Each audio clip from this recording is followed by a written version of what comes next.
Bueno, buenos días, mi nombre es Rafael Sica y hoy vamos a hablar un poco sobre la miología de la región posterior del cuello y el dorso. Los objetivos de esta ponencia van a ser identificar los músculos de la nuca y la región dorsal, esquematizarlos y dividirlos en planos, desde los más superficiales hasta los más profundos. Conocer sus orígenes, inserciones, la vascularización e inervación de todos estos músculos y entender la acción al momento de contraerse o el papel que tienen estos músculos en el aparato locomotor del cuerpo. Aquí tenemos una distribución planimétrica.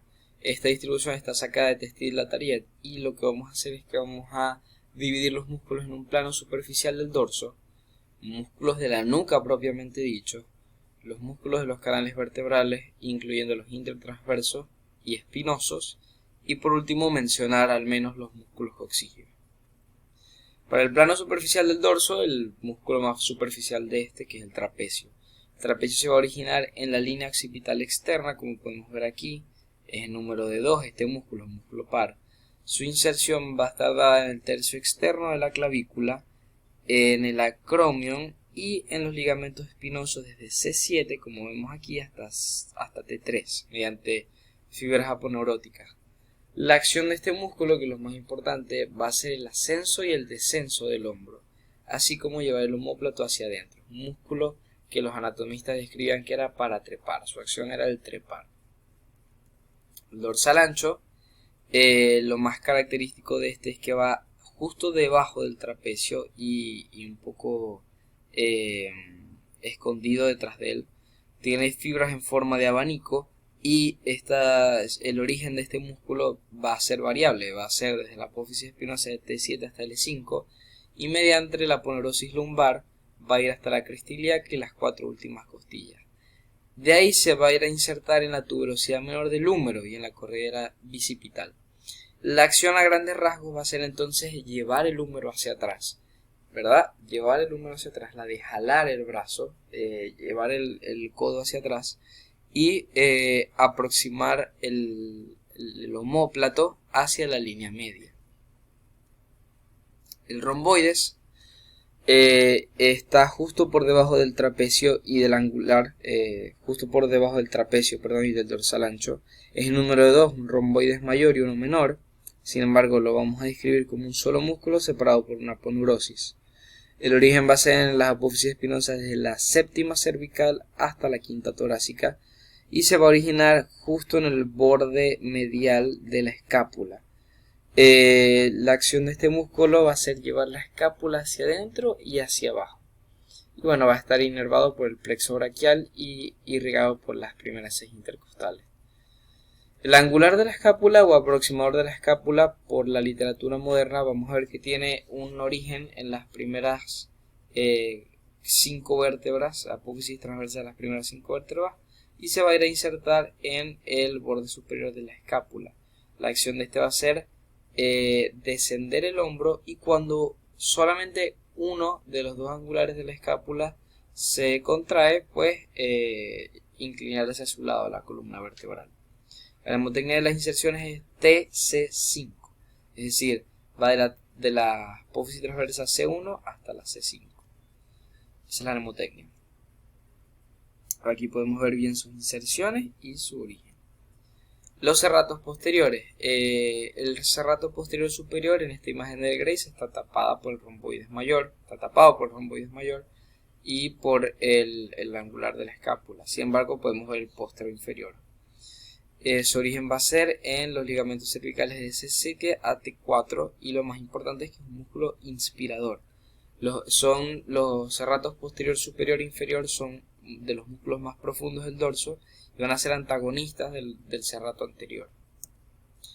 Y bueno, tenemos los músculos de la nuca. Vamos a ver el esplenio, que es el número 2, esplenio capitis o de la cabeza, y esplenio del cuello. La diferencia es que el esplenio capitis va a ir desde el ligamento cervical posterior hasta la línea curva occipital posterior y la apófisis mastoides. Y mientras que el esplenio del cuello va a ir de la apófisis espinosa de C7 a T4, lo vemos aquí de C7 a T4, y se va a ir a insertar apenas en las apófisis transversas del atlas y del axis. Entonces son dos músculos diferentes. Y la acción es la misma, la inclinación lateral, extensión y rotación de la cabeza. La mnemotecnia es E74, porque es apófisis espinosa de la C7 hasta la T4 para el esplenio del cuello. El complejo mayor se le conoce como el digástrico de la nuca porque tiene dos vientres. Uno que va a ir de la apófisis transversa de T1 a T5 y se va a insertar en la porción rugosa del occipital. Y otro que va a ir desde C3 a C7, pero también se va a ir a insertar en esta apófisis rugosa del occipital. Aquí lo podemos ver señalado en rojo. También se le conoce como el longuísimo. Complejo menor y complejo mayor. Este es el complejo mayor y este es el complejo menor. Como pueden ver, el origen del complejo mayor va de C2 a C7, ¿ok? De las apófisis transversas de C2 a C7 y se va a ir a insertar en la apófisis mastoides del temporal. Misma inserción para el complejo menor, solo que se va a originar en se va a ir a insertar en la línea curva occipital externa, ¿no? La mnemotecnia es T51 para el menor porque son las últimas 5 vértebras cervicales y la primera torácica, y para el mayor T46 porque son las últimas 4 cervicales, ¿no? Este es el avión T46 para que se acuerden de la mnemotecnia. Y es un músculo homónimo del transverso del cuello, que es un músculo supernumerario que no vamos a pasar a describir. El recto posterior mayor de la cabeza lo podemos ver aquí señalado, lo estamos señalando, va desde la apófisis espinosa del axis hasta la línea curva inferior occipital. Y bueno, su acción o su papel en el aparato locomotor es mover la cabeza hacia atrás. Es el principal músculo extensor de la cabeza. Bien. El oblicuo superior e inferior de la cabeza, tenemos el oblicuo superior y el inferior. El origen del superior va a ser la apófisis transversa del atlas hasta la línea curva inferior del occipital. Desde el superior y el inferior, que es más grande, ligeramente más grande, va desde la apófisis espinosa del axis hasta la apófisis transversa del atlas. Junto con el recto posterior mayor va a delimitar el triángulo de los oblicuos por donde va a discurrir la arteria vertebral. Y la acción de esto es mover la cabeza hacia atrás y ligeramente hacia su lado, así como rotar también la cabeza. Ahora bien, vamos a ver los músculos de los canales vertebrales. A estos músculos se le conoce como la masa común. Antes se creía que era un solo músculo, ahora vemos que son varios en diferentes planos. Y vamos a ver que van desde la línea curva occipital superior hasta el sacro. Las fibras tienen forma romboide y bueno, los músculos van a ser de superficial a profundo el ilio costal, el dorsal largo, el epiespinoso y el transverso espinoso, ¿no? Y todos estos músculos lo que tienen en común es que van a servir para extender la columna, van a ser erectores de la columna. Esto lo vamos a ver más adelante y algunos cumplen cierto rol en la respiración mecánica. Primero de todos es el ilio costal, como vemos aquí, que va a ir desde la apófisis transversa de las últimas 4 vértebras cervicales hasta la cresta ilíaca y la espina posterior superior y posterior inferior, ¿no? Este músculo tiene una particularidad, que es que es más tejido conectivo que músculo, ¿verdad? Pero bueno, vemos que recibe fibras carnosas, aquí no se ve porque está resaltado, pero recibe fibras carnosas cervicales, torácicas y lumbares. Tiene esas 3 porciones. El dorsal largo. El dorsal largo también se le conoce como el lumbar posterior, para algunos autores. Es la porción más media de la masa común, pero está entre lo superficial y lo profundo, está medial a eso.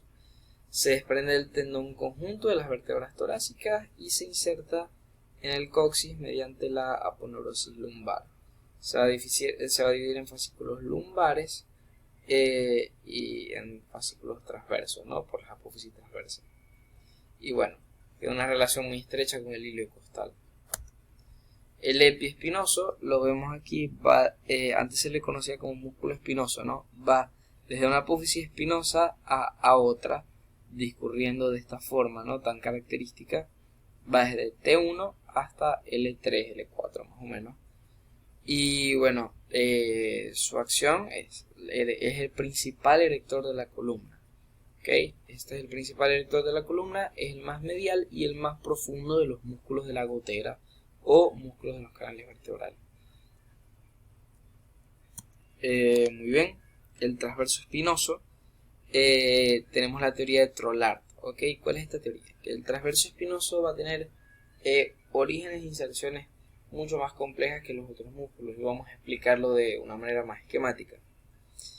Si el origen de un fascículo del transverso espinoso, de un solo fascículo, es en T1, en la apófisis espinosa de T1, es porque se va a insertar en la apófisis transversa de T3 o T4, pero de ahí va a dar fibras a la apófisis espinosa de T2.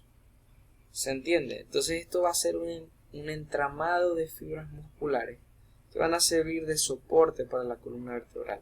Son, para hacernos una idea, lo que vemos en un puente, esos andamios que vemos como un entremés de andamios, sirven como soporte. Por eso es que la teoría de Trollard sigue vigente el día de hoy, porque es el principal músculo que da soporte a la columna.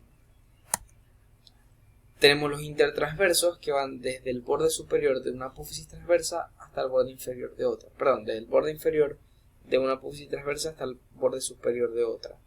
Y bueno, lo más importante de esto es que se dividen en internos y en externos según Henle, y entre internos y externos pasa la arteria vertebral. Eso es lo más importante, ¿no? Y su acción es inclinar hacia su lado la columna. Y los interespinosos, que van de apófisis espinosa hacia apófisis espinosa, el borde inferior de una apófisis espinosa hasta el borde superior de la otra. Tienen también la misma importancia vascular, porque al lado de ellos transcurren, como vemos aquí, las arterias vertebrales. Y bueno, inclinan hacia atrás la columna, son erectores de la columna. Y los músculos coxígeos son el número de 3, ¿no? Tenemos el sacrocoxigio anterior y el sacrocoxigio posterior, y son músculos antagonistas. El sacrocoxigio anterior lo que va a hacer es llevar el coxis hacia adelante, y el sacrocoxigio posterior es lo que en ciertos mamíferos se le conoce como el extensor de la cola, va a llevar el coxis hacia atrás. Sin embargo, en las mujeres este músculo está bastante atrofiado, mucho más que en el hombre, por cuestiones evolutivas y del embarazo, ¿no? Y aquí tenemos como parte del perineo, del piso pélvico, al músculo isquiocoxigio, ¿no? Que va a tener un origen en el isquion y se va a ir a insertar en el coxis, ¿no? Y va a formar parte, junto a los elevadores del ano, del piso pélvico. Y bueno, para finalizar tenemos una especie de actividad de repaso, en donde yo voy a a echar una bolita, ¿no? Y vamos a ver qué músculo para ir seleccionando.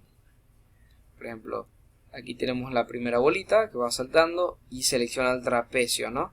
Nos acordamos en sus inserciones en el occipital, en el omóplato, y bueno, de C7 hasta la primera lumbar o las primeras 7 torácicas, ¿no? Tenemos la segunda bolita que sale aquí dando vueltas en el serrato póstero inferior. Recordemos que es uno de los principales músculos de la inspiración. Y bueno, la tercera bolita que va hacia el dorsal ancho. Principal músculo, uno de los principales, que va a ir debajo del trapecio y va a llevar el codo hacia atrás. Y bueno, concluimos con esta frase, ¿no? La suerte solo favorece a la mente preparada. Y es cierto. Realmente muchas veces vemos que se nos presentan oportunidades, situaciones específicas, y consideramos que es suerte. Y a lo mejor sí puede ser suerte, pero recordemos que solo favorece a la mente preparada. Si no nos preparamos para esas situaciones, pues por más que lleguen nunca las vamos a aprovechar. Y bueno, se despide Miranda.